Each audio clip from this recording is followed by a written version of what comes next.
What's up, YouTube? Your boy back once again with another sport topic, and today we're going to break down and recap the game from last night, the Houston Texans versus Cincinnati Bengals. DeShaun Watson's first ever career start. He went to Cincinnati, got the win, 13-9. We're going to break it down. One thing I want to say, I really like this class. I really like this rookie class right here.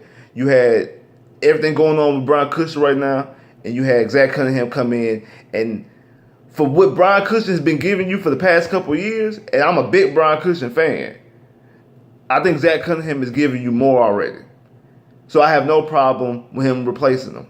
And I said that during the draft that was going to be the pick in the second round, either going to be Dante Foreman or a linebacker to replace Cushing, and they did just that. And I think they would be able to replace Cushing, and I think he's going to be a solid linebacker on the lines of McKinney, very solid. Number two, I said then that the Texans had probably got the second best running back in the draft in Dante Foreman. And last night they used Dante Foreman more than they did, not as much as they should, because I would still give him the bulk of the carries, but he was running after people and running over people and trucking people and stiff on people. He was making plays. And he had 40 yards. He only had 40 yards. But 32 of his 40 yards came after contact. His average per carry was low because they were loading up the box trying to get 3-and-1s. And because of the shortened personnel, they had a number of offensive linemen out there and not tight ends, so they couldn't audible when DeShaun Watson said that they were blitzing and they were bringing in 11 in on the box. He couldn't audible because if he audible, he'd be audible into offensive linemen masquerading as tight ends. So he had to run the ball, and hopefully that Foreman could just run him over. But, you win some, you lose some. So he couldn't. So that's why his average per carry was as low as it was. But it also helped Lamar Miller for Dante Foreman to get the ball, because towards the end, Lamar Miller was in space. He was running around. He was making spin moves. He was doing what he had to do. He was making more plays. You can get more on the outside. That's why I think you should run a feature back system, a dual back system. I think that Dante Foreman should get the majority of the carries. I think he's the better back, because he runs better than me. And you use Lamar Miller on the outsides and for screens and tosses and things of that nature. Now, what we all want to talk about? The quarterback, DeShaun Watson. DeShaun Watson, this is why I took out last night game. Was it a pretty game? No. His first ever career start. Only had 3 receivers, 1 tight end, bad offensive line. He only had 125 yards. So it wasn't an astounding game. And that touchdown was standing. Because I don't think that was his best play. Most exciting play, but I don't think that was his best play. He has this team, and this is clearly his team. This is clearly DeShaun Watson's team. Sorry, Savage and your agent, why the agent crying saying that Savage only got 31 plays. Well, this is DeShaun Watson's team, clearly. I know you gave 72 million last year. This was never your team. This is clearly DeShaun Watson's team. It was a play in the first half when he had to call a timeout because the play clock was running down and he didn't like what he's seen. He goes over to Bill O'Brien. He's explaining to Bill O'Brien why he's doing that. You can see it on the TV. Bill O'Brien says, it's okay, it's okay. If you don't like it, you take your time, take your time. He was talking to him calm. He wasn't getting into him. He wasn't yelling with him. He was talking to him calmly, like he respects him. Let that been 17 last year, he would have been laying into him. And we seen Bill O'Brien do this with Hoyer, with Mallett, with Fitzpatrick. We seen him do this to other quarterbacks, him yelling and screaming at them when they not make mistakes, but when they were trying to run a hurry up offense and they wouldn't, and they were trying to do things their way. He wanted his way. He's allowing DeShaun Watson to play like DeShaun Watson. He's allowing DeShaun Watson to play his game. He's giving him that respect. And money can't buy respect. Respect is earned. And for him to already earn his respect of his coaching staff, that speaks volumes. Him earn respect of his teammates. There's another reason why. When DeShaun Watson throwing passes and Hopkins and Miller dropping balls or running the wrong routes, or offensive linemen missing blocks,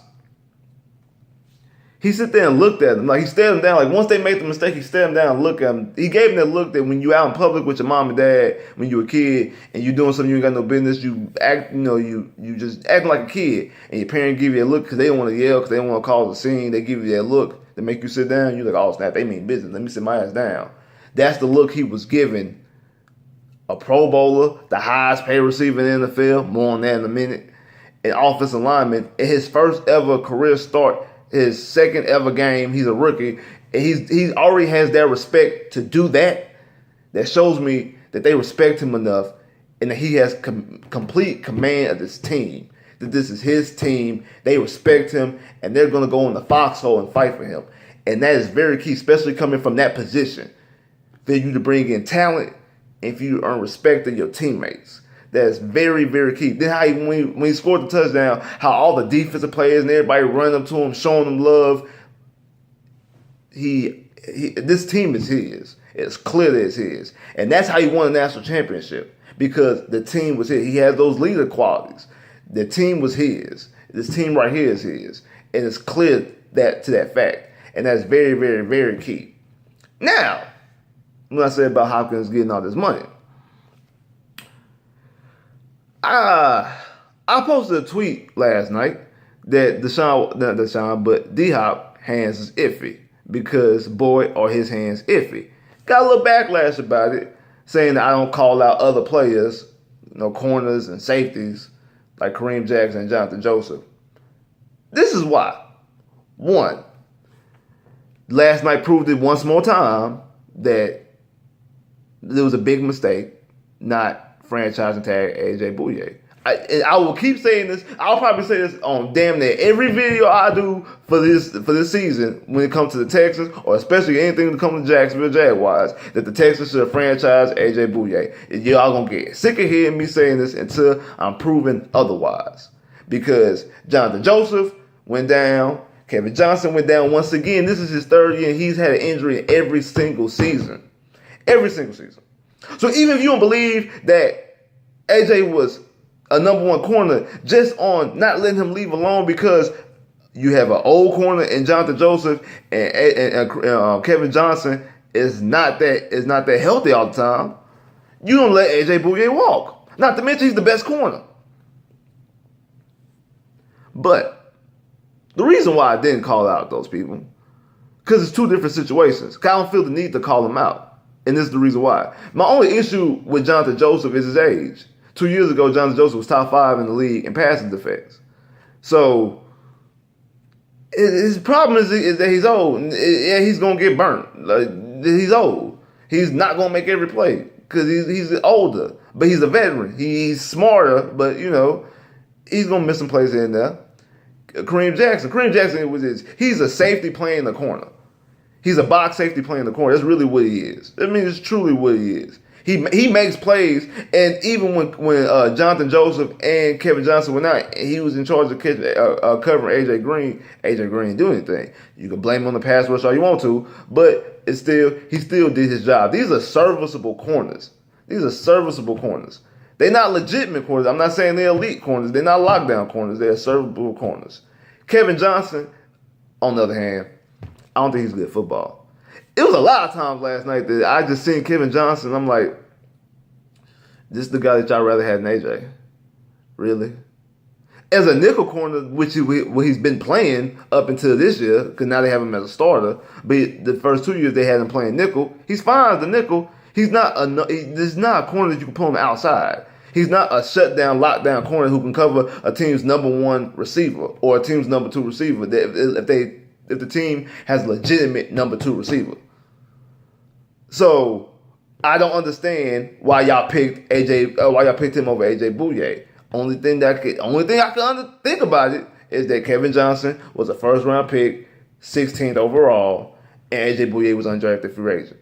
Because other than that, it's clear that AJ is a better corner than Kevin Johnson.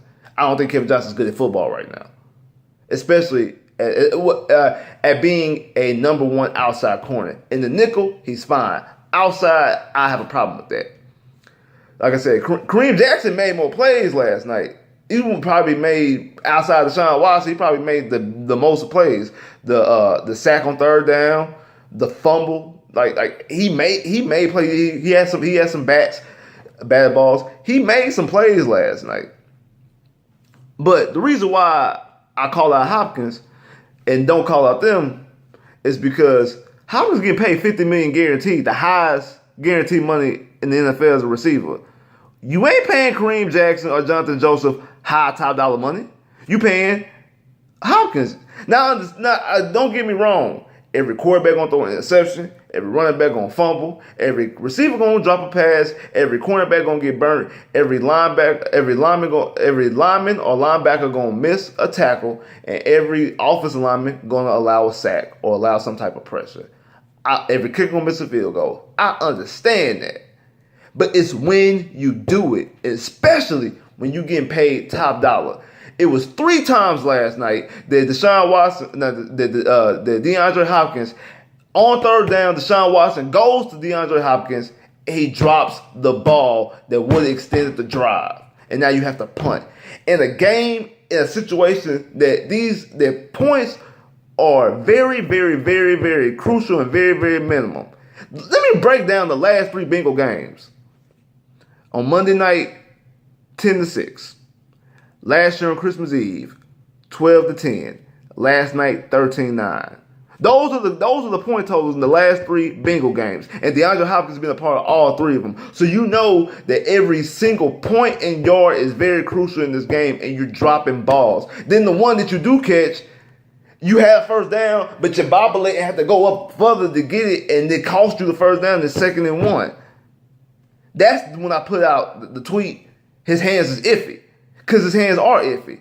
And I'm going to hold you to a higher standard because we are paying you to be the number 1 receiver. We are paying you like you the number 1 receiver in the NFL. And you even claimed out your own mouth, I'm the best. It's a commercial when they talk about fantasy. And he has a little montage. He said, best receiver in the NFL. Really?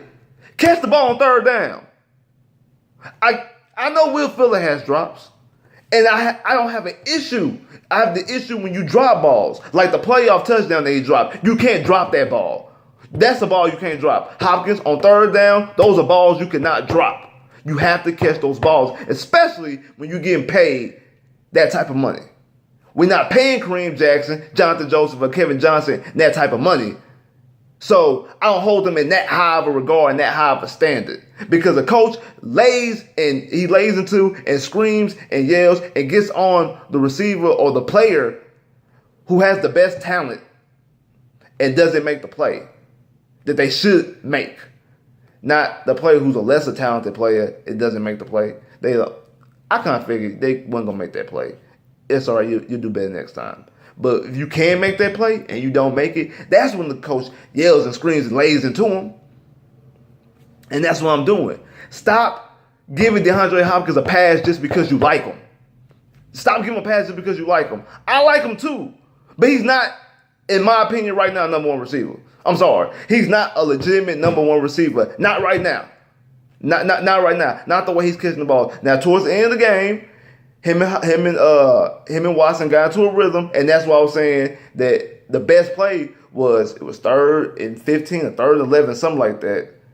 And the commentator was saying that, well, if they kick a field goal, here's going to be a 50-yard field goal. I mean, they might have to punt because I don't know if they should want to kick a field goal and give the Bengals the ball. Only need a field goal because at that time it was a 10-9 game, and the Bengals field goal win it. And DeShaun Watson makes a scramble then. He doesn't get the first down, but he scrambles enough to get Kyle Fairbairn into field goal range. And Kyle Fairbairn kicks the field goal, and it turns it from a 1-point game to a 4-point game that completely changed the complete dynamic of the game. So, in saying all this, it was a good, gutsy, gritty win. I don't know what the Bengals are talking about, saying that they lost to the worst team in the NFL. Y'all have yet to score a touchdown in 2 home games. How are we the worst team in the NFL? Y'all can't even score an offensive touchdown. But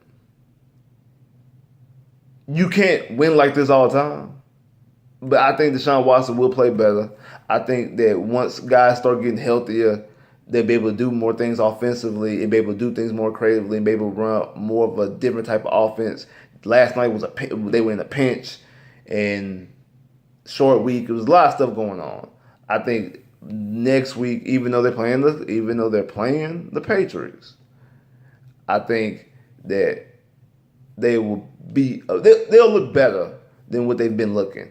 And I think they'll just continually to get better. I'm not saying that they're going to win 10, 11 games.